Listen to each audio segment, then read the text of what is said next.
Hi, I'm Mindy. Welcome back to my channel. Today I'm doing my wrap up for the first half of August, and I have read 4 books so far this month, and they are all big books.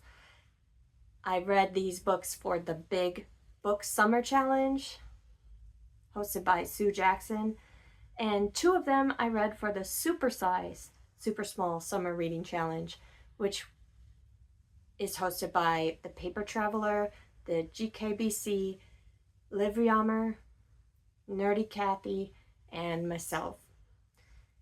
I'm going to start with the really big ones because Supersized, SuperSmall Summer Reading Challenge, you read books over 700 pages or under 200. These are the big ones. I've read a lot of the small ones so far, but this is only my second supersized book. Gone with the Wind. I started it last year. I started to finish it the last half of July, and then finally finished it 5 days into August.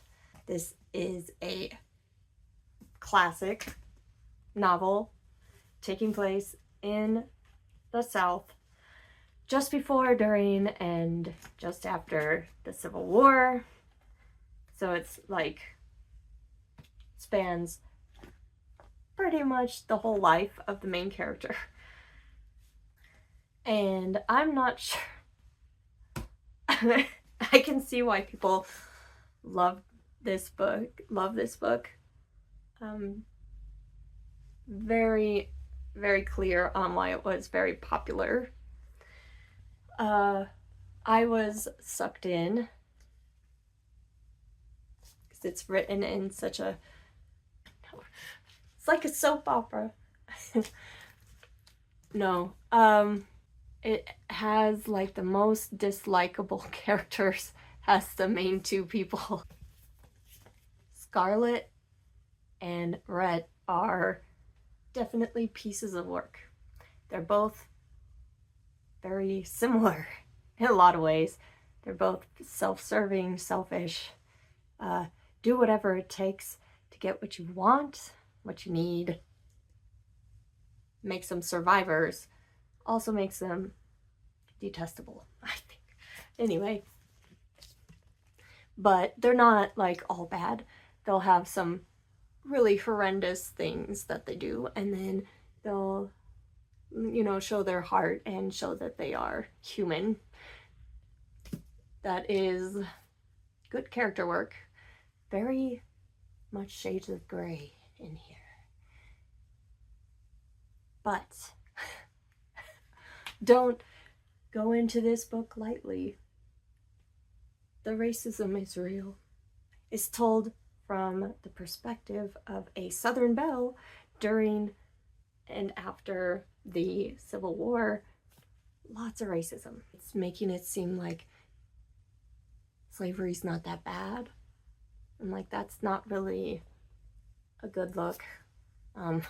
But then it comes to the Reconstruction phase of this novel after the war is lost, and racism is real. It is intense and disgusting and hard to read, and I don't know how I made it through the last little bit of this book. There was a section in here that was just all of the horrible, horrible racist thoughts. Kind of like,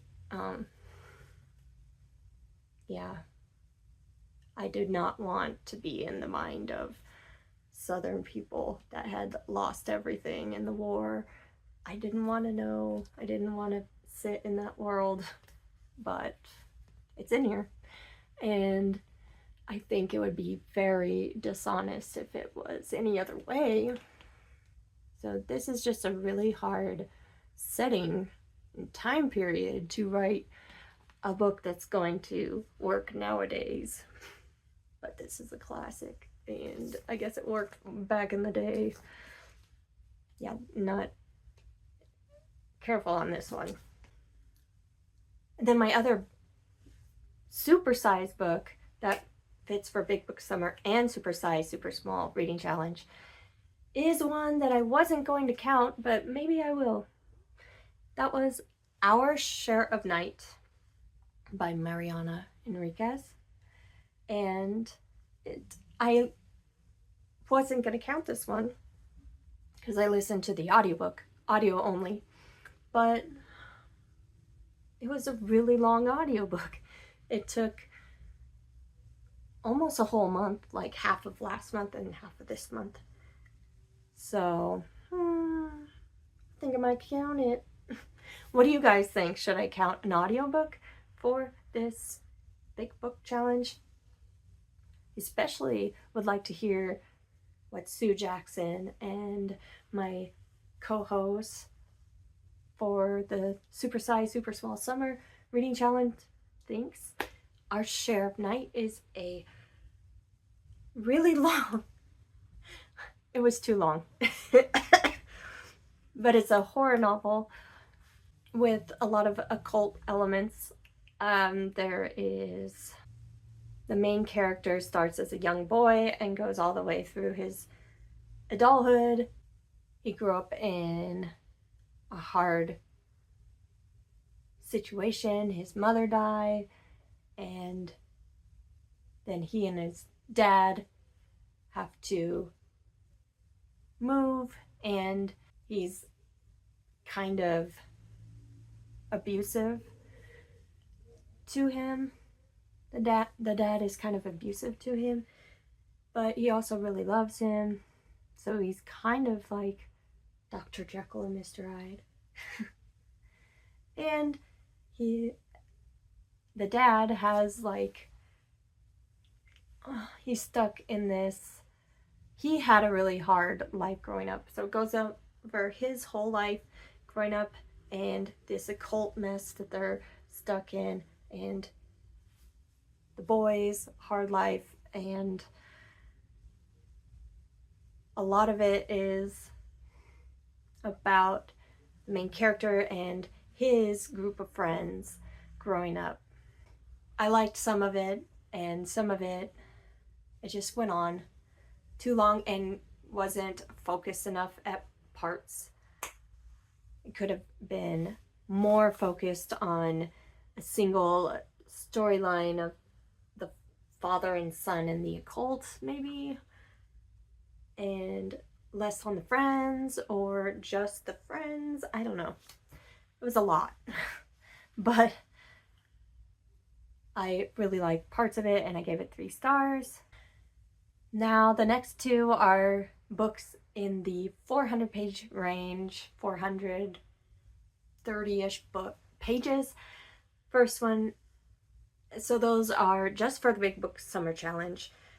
First one is That Which Stands Outside by Mark Morris, and this is a folk horror story taking place in a really remote island by Iceland, and some of it is in London.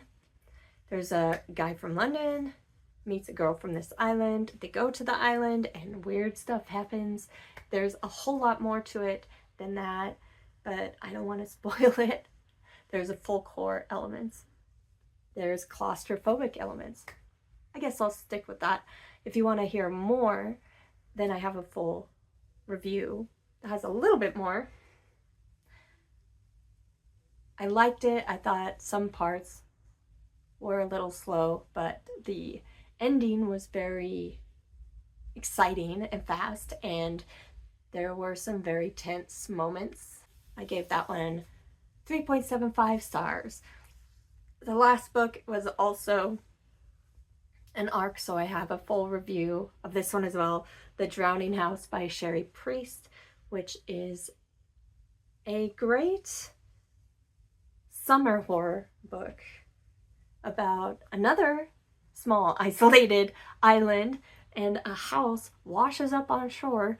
It's like a big mystery. Where would this house have come from? And it causes a lot of problems, and it's up to a group of friends to figure out what's going on. I really enjoyed this one, and I gave this one 4 stars. That's all I'm going to tell you for this one. If you want to hear more, check out the full review. And that is what I read so far this month. But they're all big ones, and I have a bunch more big ones to go. So I might not be reading too much more either, but I'm hoping for a lot, because I don't know, I am always wanting to read all the books, and then it gets frustrating that I only read like some of the books. I'm probably never gonna read all the books, but it's still my mission. My journey through reading all the books. That's what it says in my channel profile, and I'm sticking to it. Let me know if you've read any of these books and what you thought of them. I think especially Gone with the Wind could have some interesting opinions. And I'll be back very soon with another book-related video. Thanks. Bye.